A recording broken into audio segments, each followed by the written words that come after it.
Silakan klik tombol subscribe dan aktifkan notifikasi pada tombol lonceng supaya tidak tertinggal video seputar misteri dan pembahasan menarik lainnya, dan klik tombol like juga jika sahabat menyukai video ini. Jadi lokasinya di Cianjur ya. Kalau kita dari Jakarta itu biasanya ke puncak dulu ya, lalu setelah tiba di kota Cianjur kita ambil kanan ke arah Sukabumi. Nah, nanti di situ ada tulisan Warung Kondang. Nah, pas di Warung Kondang itu udah mulai ada tulisan apa namanya? Situs Gunung Padang. Situs Gunung Padang 20 kilo ya, masuk nanti. Si jauh ya. Nah, itu nanti naik terus ke arah perbukitan. Jadi dia daerah perbukitan sebenarnya. Jadi situs ini sudah ditemukan sejak lama ya, 100 tahun lebih. Nah, sementara dalam proses penelitian kali ini kita bisa dikatakan membuat gabungan metodologi gitu ya. Nah, secara umum kita kumpulkan semua hasil riset dulu ya. Jadi dokumentasi sebelumnya kita kumpulkan, lalu kita survei permukaan ya, survei permukaan. Jadi jalan kaki itu tidak hanya di situsnya ya, di gunungnya itu, tetapi juga jalan kaki sampai radius 2 kilo, bahkan sampai 5 kilo gitu ya. Jadi survei dengan berjalan kaki, terus kita naik lihat dari atas juga gitu ya. Kita pakai drone gitu ya, kita naik ke bukit juga yang lebih tinggi untuk mendapat suasana landscape-nya gitu ya. Yang keempat, kita melakukan wawancara ya. Kita cari misalnya orang-orang yang tua yang di sana gitu ya, dan masyarakat kita kumpulkan beberapa untuk melakukan wawancara.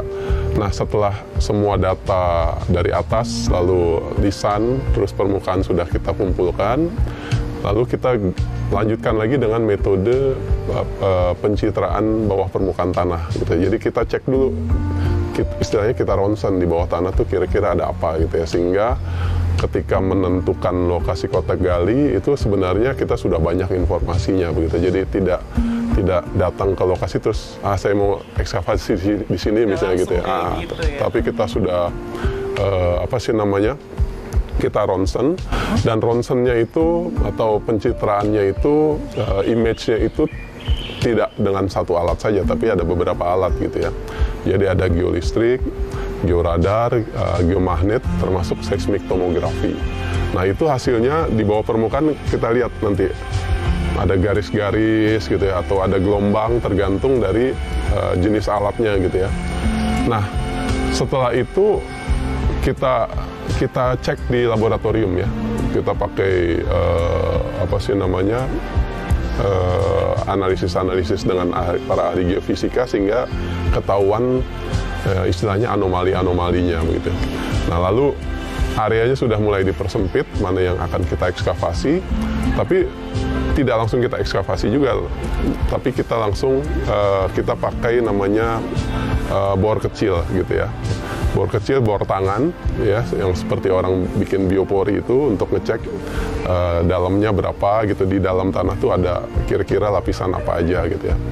Jadi pakai augering ya. Lalu setelah augering kita pakai bor ya, bor dengan diameter 5 cm ya, standar di ilmuwan asing itu pakai yang 5 cm dia, tapi dia ada selongsongnya kayak seperti orang ngebor air, tetapi dengan ada selongsongnya itu ketika masuk pas diangkat lapisan tanah atau lapisan batunya terangkat juga, sehingga kita tahu ya lapisan-lapisan tanahnya, tebalnya, dan kira-kira kita akan menemui lapisan-lapisan seperti apa gitu. Nah, setelah itu baru masuk yang test pit ya. Ini yang arkeologi banget, dia test pitnya itu kita buka misalnya kotak 2x2 ukurannya, terus dalamnya 2 meter. Jadi nanti ketahuan kira-kira seperti apa. Nah, setelah itu baru kita banyak buka kotak ekskavasi gitu ya.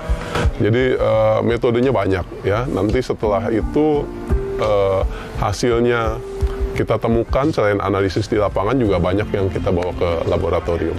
Pertama itu adalah sebenarnya di buku-buku teori ya, metode arkeologi itu sudah disebutkan mengenai lintas disiplin ya. multidisiplin tadi ya, interdisiplin gitu ya. Tetapi di penelitian arkeologi di Indonesia masih cukup jarang dilakukan itu. Nah, sehingga ketika saya mau menerapkan itu cukup banyak kendala. Yang pertama adalah para ahli dari berbagai disiplin ilmu tadi, kita harus duduk bareng terus ya berkali-kali untuk menjelaskan maksud dan tujuan penelitian gitu ya. Dan alat-alat dari masing-masing disiplin ilmu itu sebenarnya tidak untuk penelitian arkeologi gitu ya. Misalnya geolistrik itu untuk mencari air gitu ya, tetapi akhirnya kita coba berkali-kali latihan ya, coba di situs, coba di tempat lain untuk membuat kalibrasinya sehingga dia cocok untuk mendeteksi di bawah tanah seperti apa gitu ya. Nah, jadi ada beberapa adjustment ya, ada beberapa penyesuaian, ada beberapa kalibrasi dengan para ahli tadi. Nah, itu merupakan suatu kesulitan sendiri gitu ya. Tetapi ini sih kesulitan yang sangat ilmiah ya, dalam artian masing-masing pihak dengan senang hati melakukan itu gitu ya. Wajar gitu ya. Wajar sekali begitu. Nah, lalu yang hambatan yang lain tuh adalah justru dari kalangan ahli arkeologi gitu ya, karena tadi ya, karena tidak atau jarang dipakai gitu ya, maka mempertanyakan kira-kira metodenya sah atau tidak begitu. Tetapi begitu kita tunjukkan buku-buku di luar negeri ya yang sudah menulis itu ya, maka lambat laun akhirnya mereka juga jadi paham gitu ya. Tetapi karena memang alat itu belum dipakai saja di Indonesia begitu. Nah, oleh karena itu cara mengatasi hambatan ini ya sangat mudah sekali. Caranya adalah ketika kita riset, kita terbuka untuk umum gitu. Silahkan untuk menyaksikan gitu ya.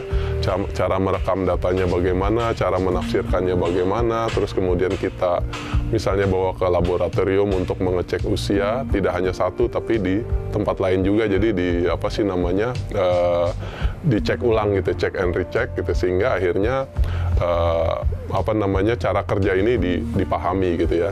Nah, yang berikutnya, yang hambatan lainnya adalah ketika kita diminta oleh negara, itu seakan-akan jadi penelitian apa namanya, mungkin bisa dianggap pesanan gitu, dianggap ada berbau politik dan seterusnya begitu ya. Tetapi ya sebenarnya ya wajar saja ketika negara meminta ilmuwan gitu ya, seperti itu, asalkan kita tetap objektif ya, seperti itu. Nah, akhirnya hasil penelitian ini ya tadi awalnya pemerintah menetapkan situs Gunung Padang tuh hanya yang di atas saja ya, yang luasnya 0,1 hektar gitu ya.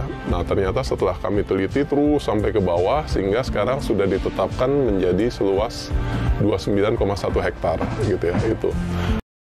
Silakan klik tombol subscribe dan aktifkan notifikasi pada tombol lonceng supaya tidak tertinggal video seputar misteri dan pembahasan menarik lainnya, dan klik tombol like juga jika sahabat menyukai video ini.